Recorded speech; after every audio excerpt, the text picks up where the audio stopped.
ከመሞቴ በፊት ድምፅ አትሆኑኝም?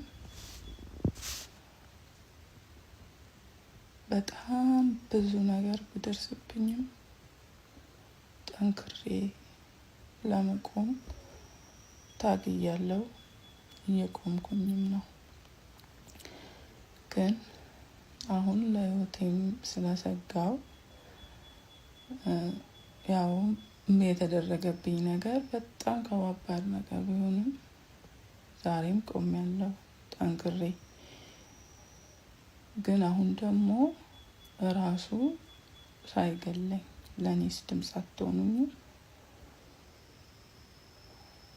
ላይም ሲያገባ ስሰማ በልጅ ተዛምደናል ብዬ ለማለፍ ሞከርኩኝ። ገርማቸው